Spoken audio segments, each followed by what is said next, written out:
1, 2, 3, 4. Screen time, screen time, screen time, screen time. It's my screen time too. Screen time, screen time, screen time. Hello, and welcome to It's My Screen Time Too, the podcast where two moms review the best and worst in children's programming, from Netflix reboots and YouTube shorts to Disney classics and Pixar blockbusters.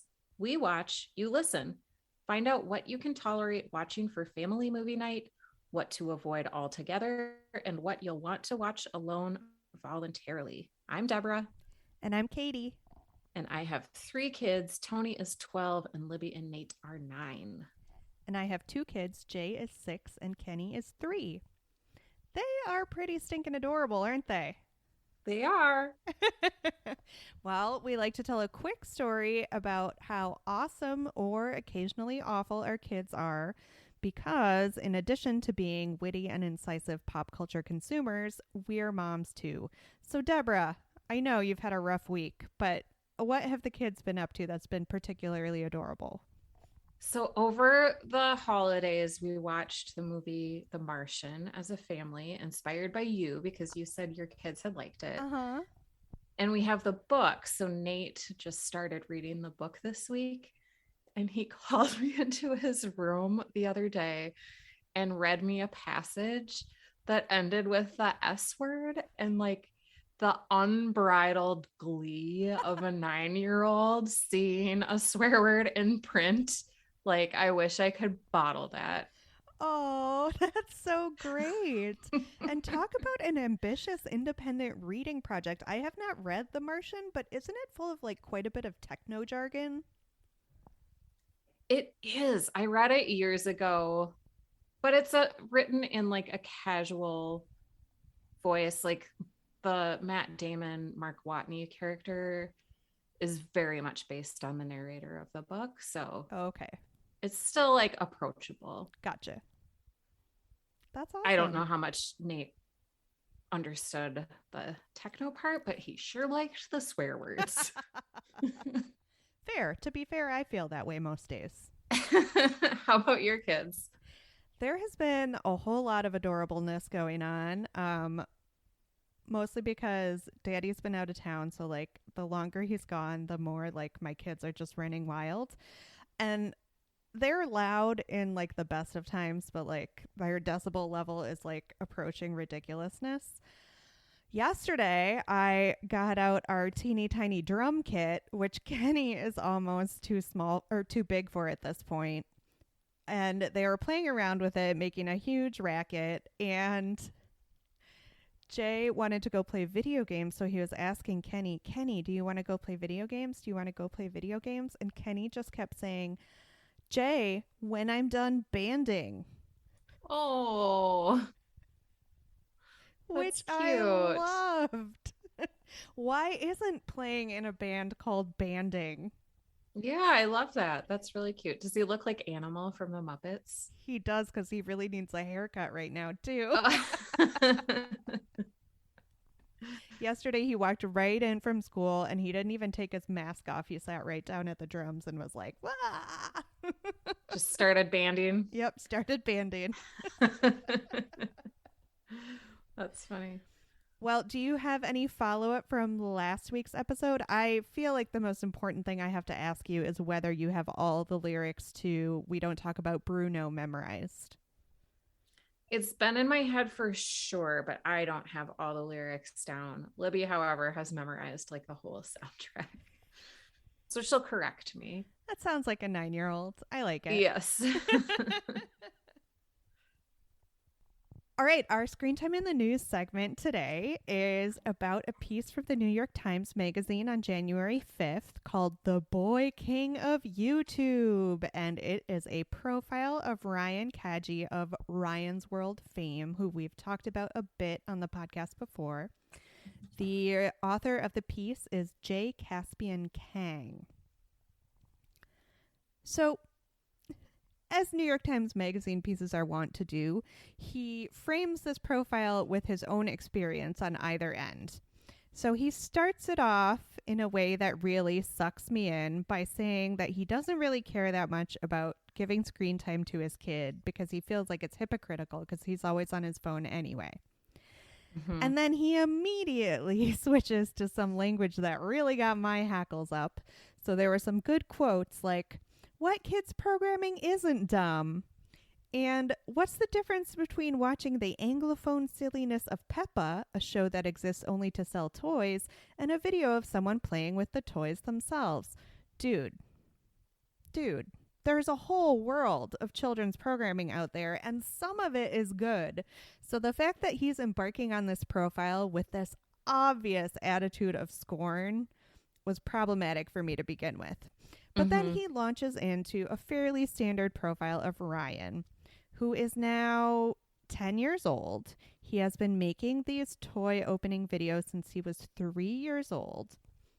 He has 10 YouTube channels and various corporate sponsors like Walmart, Target, and Skechers, and they estimate that he brings in $25 million annually.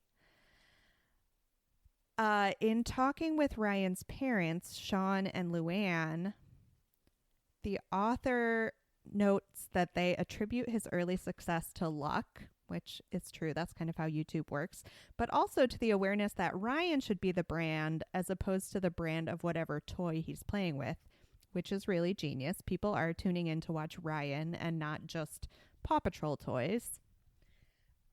He goes on to say that they started their own production company about a year into their videos, and they teamed up with Pocket Watch in 2017 for licensing. We've talked about Pocket Watch here before because I believe they are in talks with various streaming platforms to produce more content based on their YouTube stars. So the author speculates a little as to why kids like Ryan. Maybe kids want to watch other kids doing what they want to be doing, or they want to watch a happy family being happy together. He worries that this will eventually curdle into resentment that their lives are not like Ryan's.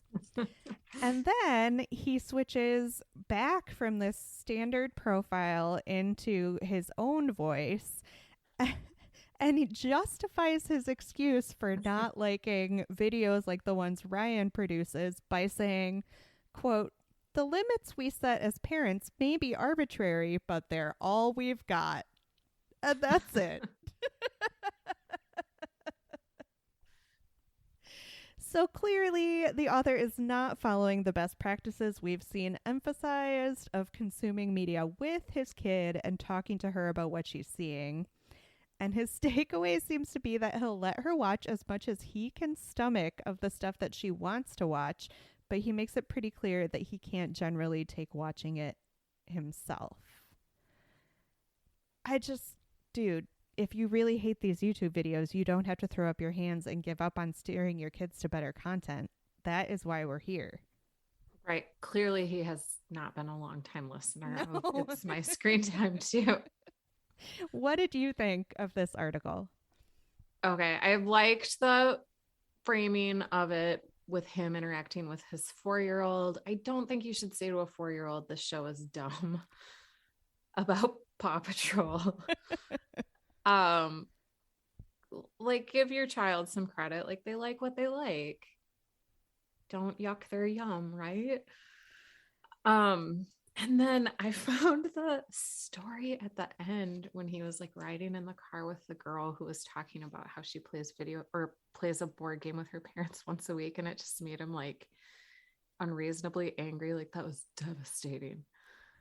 To quote my new favorite podcasters on the Poog podcast, devastating. Devastated me. But the real topic of the article, like Ryan, I don't know, good for him. His parents seemed really likable and reasonable and down to earth, and like they're taking advantage of the situation, but they're trying to keep Ryan as normal as a YouTube mom can keep their kid. And like they moved to Hawaii just because like they always wanted to live there, and they fly in and he does a bunch of work for a day and then they fly back. Yeah, I kind of, from the parenting perspective, I love their whole strategy of trying to branch out to like auxiliary characters, like cartoon characters that aren't Ryan, and then just have Ryan as like the introduction for these other things so that Ryan has to be involved less, which seems a little bit healthier. Right. I do wonder how long. I hope that they're investing Ryan's earnings well, because I think the appeal of him is that he's like this wide-eyed boy, Mm-hmm. and he's not going to be a young child anymore, like after a few years. Yeah, So I hope 10. they're really capitalizing on his appeal, and I hope he gets to retire from YouTube when he's like 13. Yeah. Well, he does And have two younger sisters. I don't know how much they're in the pipeline, but yeah, the article says they sometimes appear in the videos, but they're not like, they don't have their own Ryan's little sister world yet. right. Well, yeah, you wouldn't want to dilute the brand. I don't know. I remember when we first covered toy opening videos. It was before my kids were old enough to be into them. Mm-hmm. And I was just like flabbergasted that such a thing existed. And now I'm on the other side of it where like my kids have watched a fair amount of Ryan, not so much the toy opening videos, but the other content like the cartoons and the science experiments and the wacky stuff that Ryan makes out of cardboard. Mm-hmm. And I'm actually pretty fine with it. Of all the stuff they could be dredging up on YouTube, I mean, there's quality there. It's professionally made content. So my beef with some of the stuff that my kids watch on YouTube is that it's just really terrible, not scripted, not produced by professionals. And I would prefer that they watch something professionally done. But you can find that on YouTube. Yeah. And we will pause here to have a brief note from Jay and Tony about what they think about Ryan's World. Can you tell me what you think of Ryan's World? I like it a lot. It just has some really exciting videos. Yeah. In Ryan's World, there's also Ryan's Dart Tag. I love that one.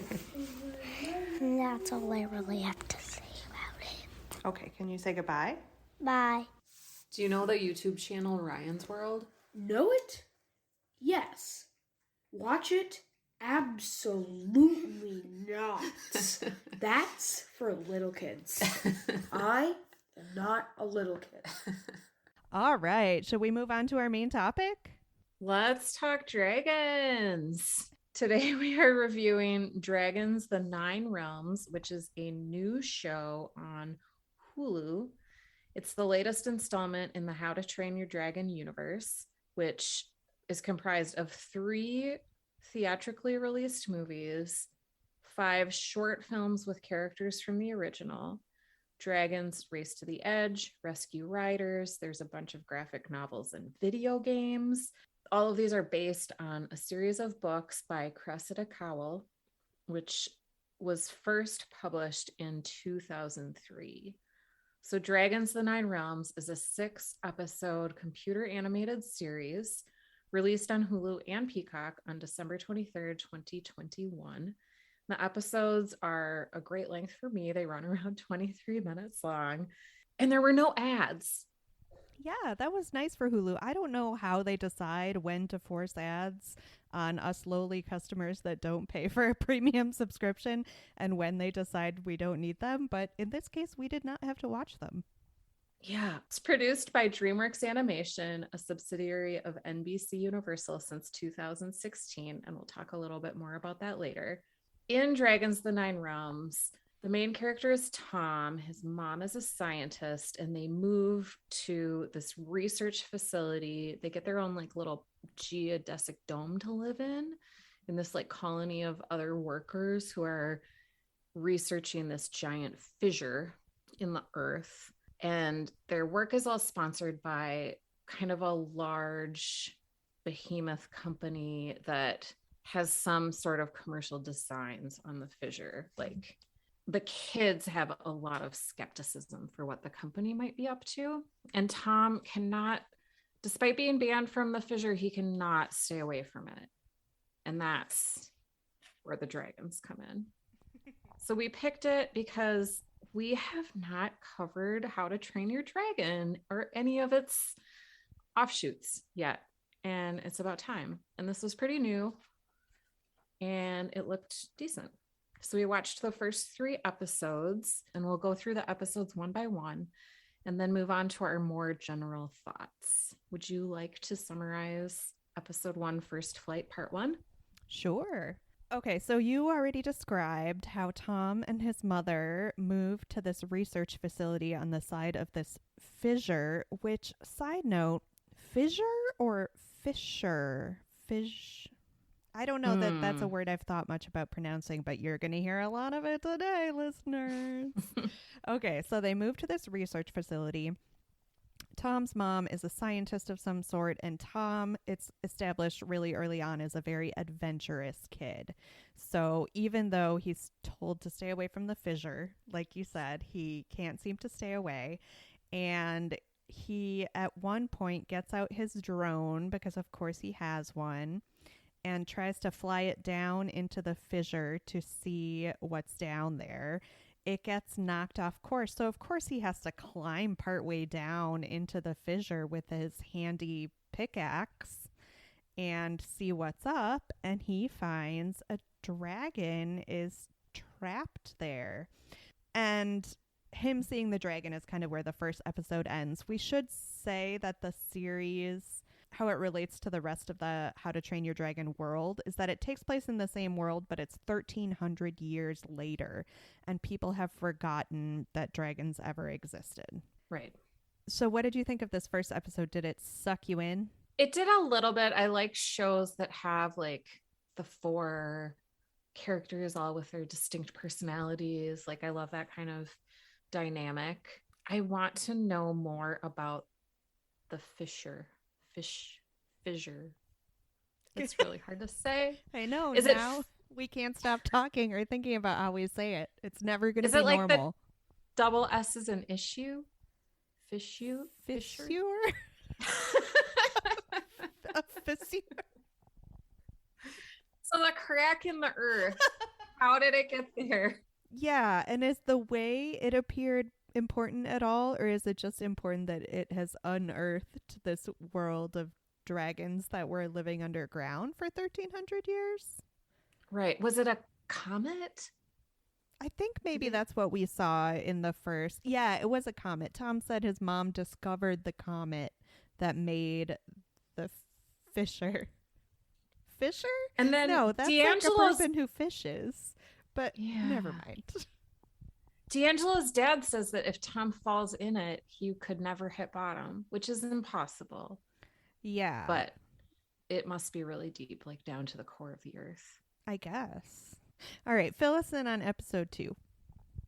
Okay, so in episode 2, Tom gets to know the dragon a little bit better that he found in the first episode. He is like banned from the fissure, but he cannot stay away.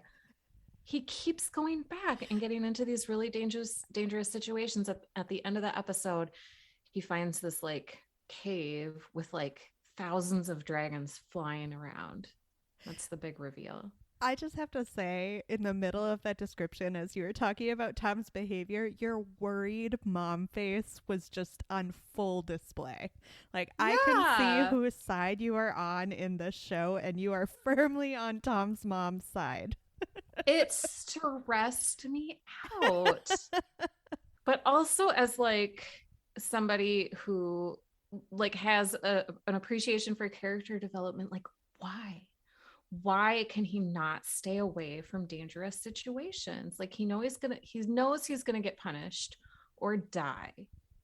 Like what is it? Like what happened to his dad? Does that have something to do with it? Did you watch that Free Solo movie about the guy that just climbs up the sides of mountains? And they do like a an MRI of his brain, and they're like, well, yeah, he's missing that part that tells him he should not do this. Yeah. But at a certain point as a parent, you like to think that like you can reason a little bit with your children. And it's established that Tom is a young teenager, like 13, 14, whatever. Mm-hmm. And yet his mother saying, do not do this, it's very dangerous, is not enough, which kind of terrifies me for the future of parenthood. I know. And their brains don't fully like develop until they're 25. I guess. So that makes years sense. of bad choices ahead of us. Oh man, love it. Love to hear it. So we get to see the dragon a little bit more in this episode, and again, to tie it back to the original series, I did not see the third How to Train Your Dragon movie, but I think that is where the main dragon, Toothless, meets his girlfriend, who is like a white version of him. Okay. And they have babies then that end up looking like this dragon that we're seeing here, which is like kind of a modeled black and white. And he can make electricity. Right.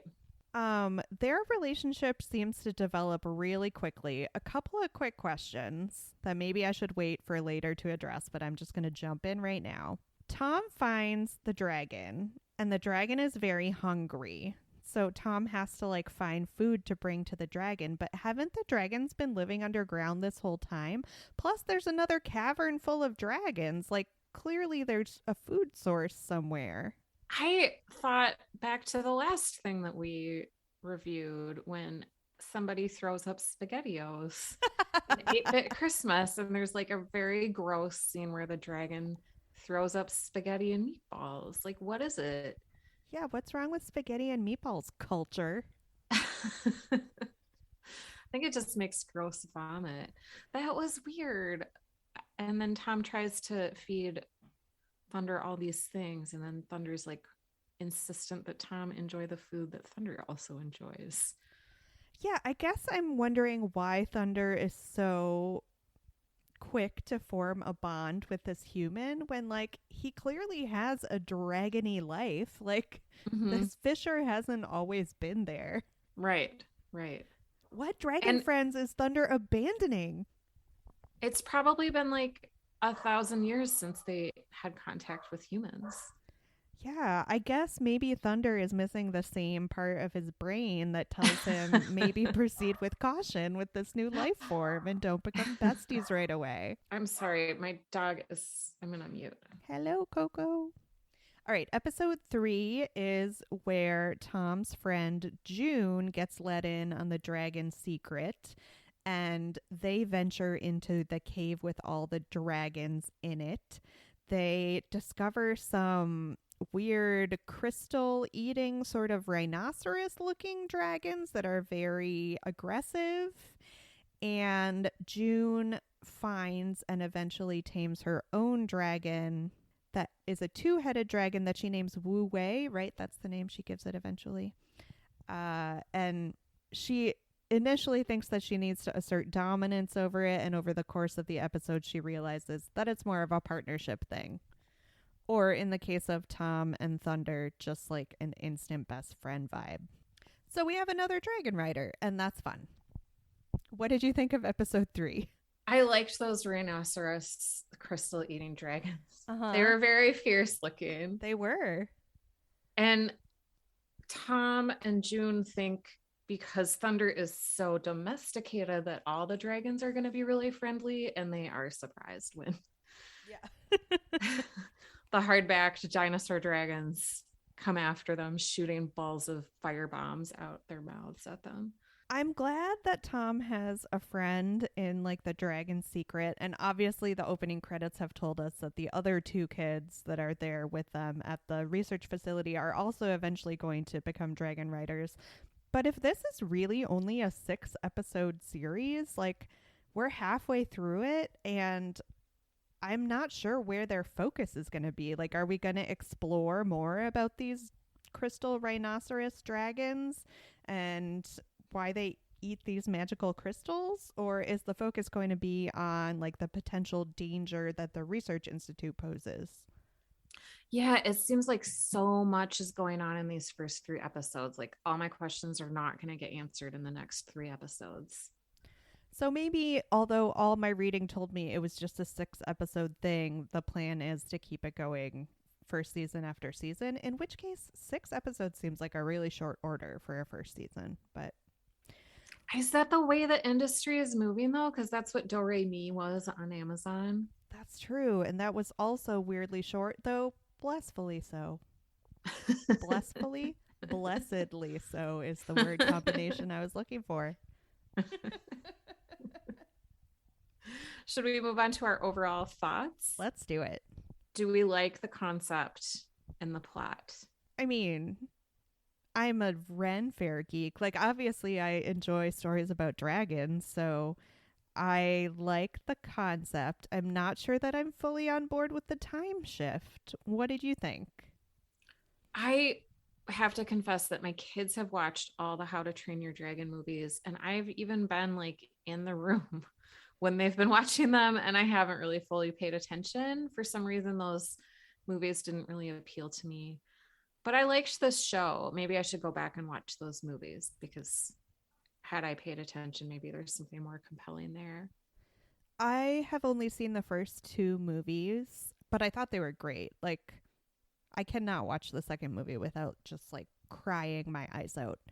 And then later, my kids have watched pretty much all of the Rescue Riders content. There have been a couple like Rescue Rider movies that I think they haven't seen, but we've definitely seen the whole show, and it's, for a preschool show, pretty fun. Mm-hmm. So you didn't feel like you were missing a big chunk of knowledge having not seen the earlier installments? I didn't, although I don't know what it would be like to watch had I paid attention to the movies. Maybe it would be more enjoyable. Is there like an anti-capitalist bent to the movies? Well, it all takes place in like medieval Viking land. Okay. So there is like a bit of a subplot about like being expected to be the ruler and feeling like that's not really your role, and what does it mean to be a leader in a community, and does that necessarily mean you have to behave in a certain way? But I wouldn't say that it's overtly anti-capitalist. Okay. So let's talk about the cast and characters. Was there anyone that you particularly loved or hated? What is Julia Stiles doing voicing one of the characters in this show? I know. I thought that was weird. But she provides the voice for Tom's mom. And as far as I could tell, she's like the only marquee actor involved, unless some of the kids are like well known from other things. But it just seemed so random, because not that Tom's mom isn't a big character, but she's not a main character. right. The one of the other moms is voiced by actor Justina Machado from 6 Feet Under. Oh. I don't think she's as big of a star as Julia Stiles. But I do like her. And I guess, now that I said that, it could just be a continuation of the weird thing where actors of a certain age are like, must make content my children can consume. Could be. Yeah. Yeah. Well, and I don't know if those actors have families or if they didn't want to get COVID. Maybe doing voice work is a good answer to that. Another excellent point. Excellent point. How about the fictional characters? Was there anyone you loved there? Okay. I really liked Alex. She's like the techie, quietly nerdy character. And she had really cool hair, that like these really thick braids that at the ends they were tied with like computer cords. I liked that. That was cute. I'm always going to gravitate towards the nerdy one, so I cannot wait until she gets her own dragon. I also quite like June. She's like the woo-woo mystical one, which strikes a chord with me a little bit as well. Yeah, I feel like because of the age of the characters, there's a little more, they're more interesting to me than like very young children characters are. Because these are like, I don't know, sort of tweens, early adolescents. I feel like in much the same way tween Katie would, I just have zero patience for Tom, because he's behaving in such a reckless manner. Yeah. Again, I would like to know why, like the motivation behind why he's so incorrigible. They do there would be no story. briefly in the pilot episode that they are descendants from Vikings, so maybe we're meant to believe that they are actually the descendants of the main characters from the original franchise, and that's why Tom has this insatiable need to connect with the dragons. I don't know. Mm-hmm. Okay. Inherited like explorer genes, maybe. Sure, that's how genetics works. Based on my understanding, that seems right. So let's talk about the animation. DreamWorks computer animated shows definitely have a look. You have noted that Camp Cretaceous and The Fast and the Furious come to mind as very similar looking shows. I have two thoughts on this. One, why are their feet so big? They all have like giant feet. And then their faces kind of look like those Instagram AI model accounts. Yeah, it does not look good. This Yeah. is not a good looking show. And the original films, and I think even at least the first animated series, Race to the Edge, still has a very like polished look. I was thinking about those big feet too. And I should have gone back to look at more images from the original movies, but I was thinking about the main kind of teen female character is named Astrid, and her look is kind of great because she has this like little Viking skirt on and then these huge woolly Viking boots.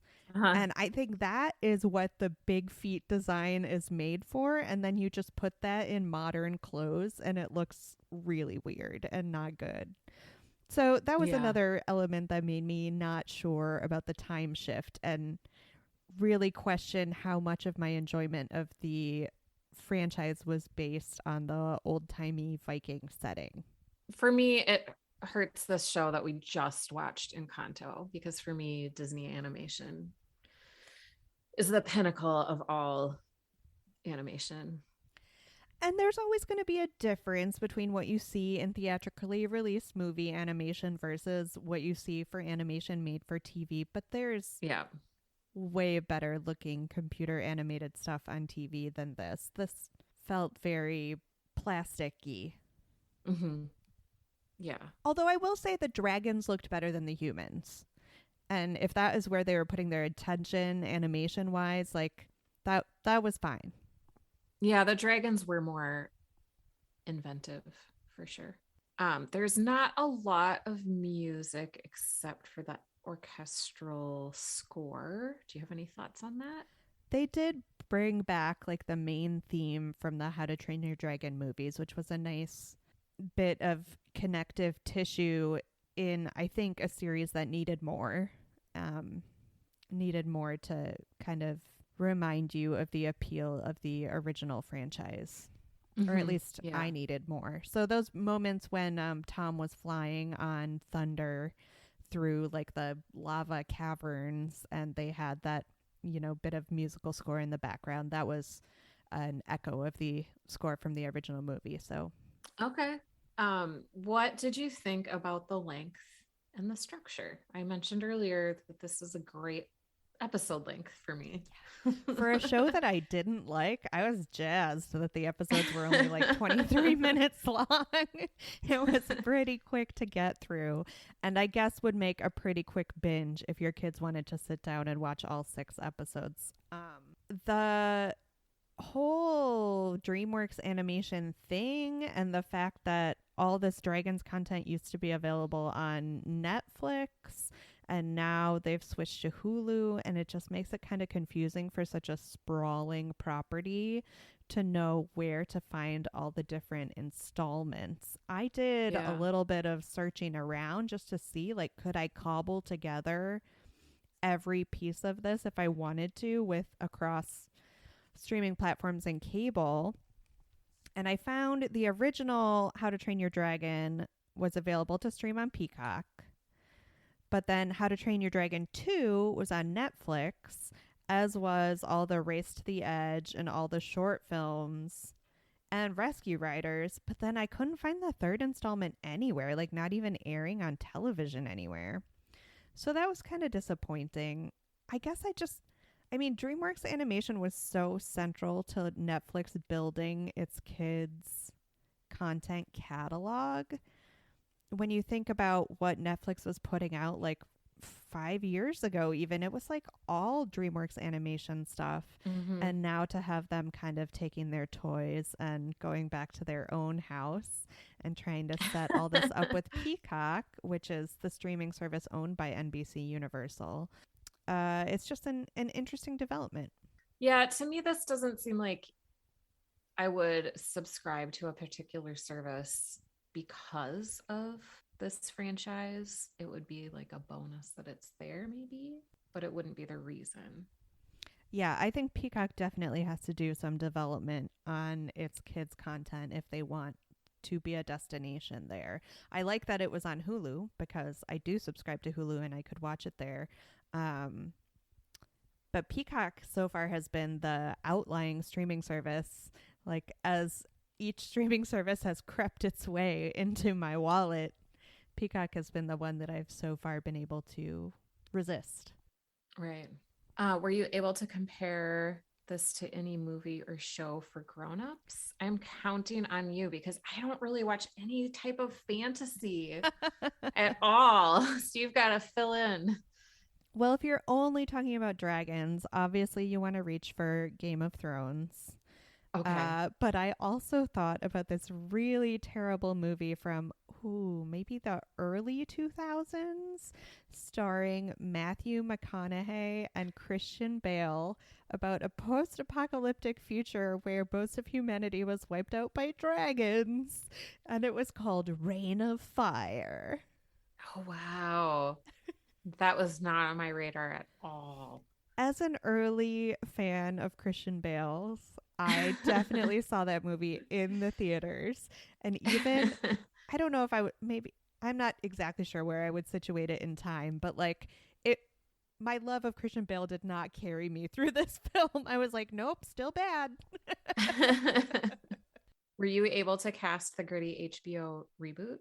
Now, this is where I need you to go first because I will admit that I did not think about it at all. Okay, so I would cast Lakeith Stanfield as the Tom character because I think he can play really reckless, like don't give a anything attitude. Okay, and I would cast in the role of June Amrit Kaur. She's in The Sex Lives of College Girls, which is a really cute show on HBO Max, developed by Mindy Kaling. Camila Cabello would be Alex. I think she could do that. You're casting her in... Oh, wait, you like that movie. Never mind. I liked that movie. Now we're bringing up our contentious disagreement about the Amazon Prime Cinderella movie again. But fine, go ahead and cast her. Well, and also I just don't know a lot of actors in that. Lakeith Stanfield is probably like a decade older than all of these other actors that I'm mentioning. But then I would cast as D'Angelo Dylan Arnold. He plays Theo on You. I am not caught up on You. I only watched the first season. Okay. He is like a younger neighbor of the main character. Okay. In episode or season 3. I don't know. Young person. Yeah, young people. As I was watching the growing dynamics between like the core foursome of teens, I kept thinking about the relationships between the young scientists in the movie Big Hero 6. Have you seen that one? Oh yeah. That was one of my kids' favorites for a while. That's one that I like a lot. So if I were to age up the core 4, I really like Damon Wayans Jr.'s portrayal of Wasabi in Big Hero 6. Yeah. So we can just port him over to the foursome here at Dragons, the 9 Realms. Speaking of which, they still haven't gotten to the 9 Realms part of it, and we're already halfway through. I don't know. Halfway. Yeah. Right. We've barely scratched 1 realm. Okay, so we've got Damon Wayans Jr. We've got, I thought maybe Zac Efron. I've been feeling very charitable towards him lately, so he could like come over and be our Tom. Sure. If we're casting people from The Sex Lives of College Girls, okay, so her name is Midori Francis. I like her. I liked her in Dash and Lily. I like her in Sex Lives of College Girls, so I would cast her. And then for the second girl, how about that little girl from Dora and the Lost City of Gold, whose name I have also forgotten? Oh yeah, I love her. Yeah. Yeah. All right. So that seems like a good foursome. I just cobbled that together. Was it better when we were kids?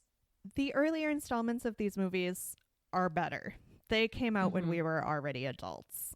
Dragon content when we were kids, I mean, you got to go with the gold standard, which would have been the Never-Ending Story. The Yes, best absolutely. dragon ever is obviously Falkor the Luck Dragon. So in that sense, yes, it was better when we were kids. Okay, I'm with you there. Would you ever watch this alone voluntarily? Here's the sad thing. I did.